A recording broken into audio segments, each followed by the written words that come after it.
In the dazzling world of Hollywood, few names are as revered and as intimidating as Martin Scorsese. For more than 50 years, Scorsese has been a cinematic force of nature. His films are not just movies, they are portraits of the human condition. From the neon-soaked streets of Taxi Driver to the hedonistic chaos of The Wolf of Wall Street, Scorsese takes us deep into the minds of flawed, desperate, and sometimes dangerous characters. But behind the camera, the man himself is just as intense as the stories he tells. Scorsese is a perfectionist, a director whose passion for detail borders on obsession. For some actors, working with him is the opportunity of a lifetime. For others, it's a battle, a creative collision so intense it can make or break a career. Take James Caan. Fresh from his unforgettable turn as Sonny Corleone in The Godfather, Caan seemed like the perfect fit for Scorsese's gritty New York stories.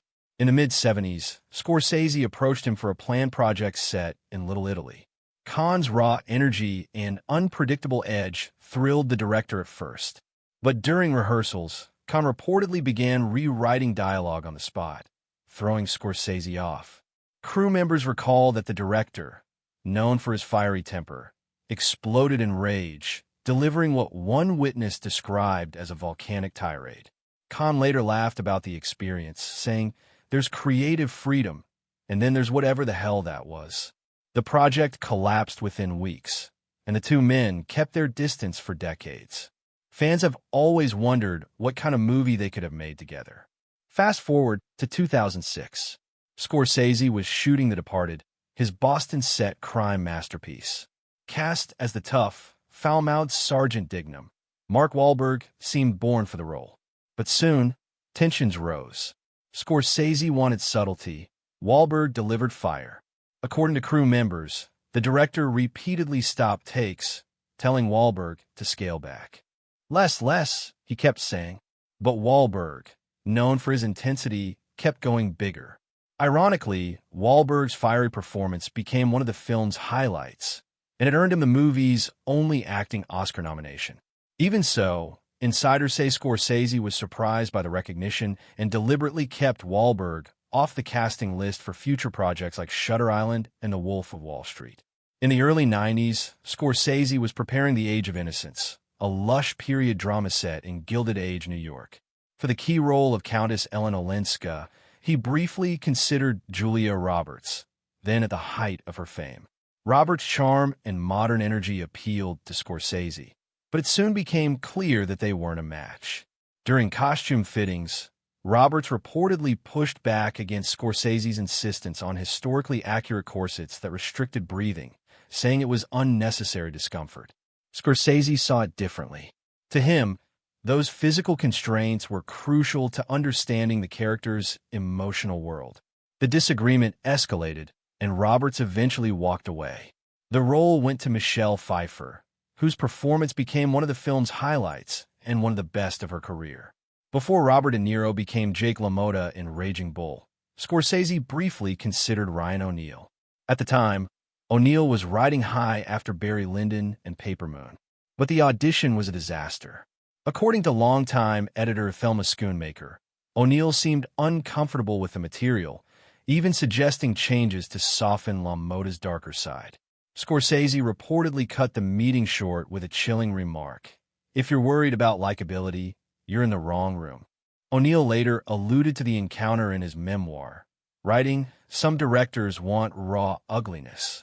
I've always believed audiences need a way in, a reason to care." That meeting became legendary in Hollywood, a symbol of Scorsese's uncompromising vision. Unlike the others, Winona Ryder actually worked with Scorsese, and their collaboration is one of the most talked about in his career. Cast as Mae Welland in The Age of Innocence, Ryder played a character whose sweet, innocent exterior hides a steely determination. But bringing that character to life was grueling. Crew members say Scorsese sometimes halted filming for hours, whispering to Ryder between takes, pushing her to deliver the exact emotional precision he wanted. Ryder would emerge teary-eyed, only to go again. The result was a performance so good it earned her an Oscar nomination. But the experience was so draining that Ryder skipped much of the film's promotion, and she never worked with Scorsese again.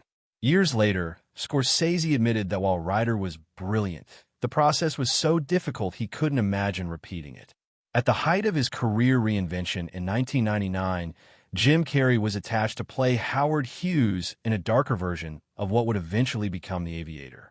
Scorsese was intrigued by Carrey's potential for dramatic transformation. But when the two met for character workshops, creative differences surfaced. Carrey wanted freedom to improvise and experiment. Scorsese demanded exact, scripted precision. The chemistry wasn't there.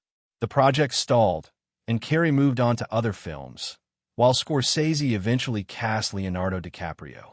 Looking back, Scorsese remarked that some actors are brilliant in their own universe, but his films require actors who can fully inhabit his. These 6 stories show just how high the stakes are when working with Martin Scorsese.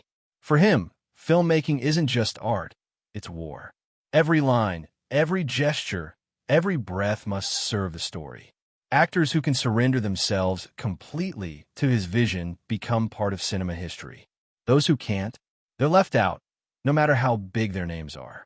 In a world where movies are increasingly shaped by algorithms and test audiences, Scorsese reminds us what true artistry demands. Not compromise, but conviction. Not comfort, but obsession. And maybe that's why, decades later, we're still talking about him and the fiery creative clashes that shaped some of the greatest films ever made.